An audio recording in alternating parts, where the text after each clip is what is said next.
এই দেখো আমাদের এলাকা ইসিবি চত্বর, এখানে বৃষ্টি হয়েছে, দেখেন আপনারা সবাই।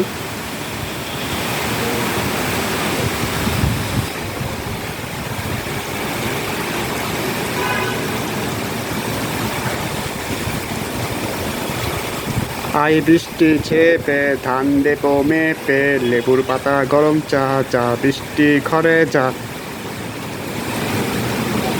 এটা একটা ছড়া, কবিতা। দেখেন আপনারা, খুবই মজার একটা জিনিস, বৃষ্টি পড়তেছে এত সুন্দর।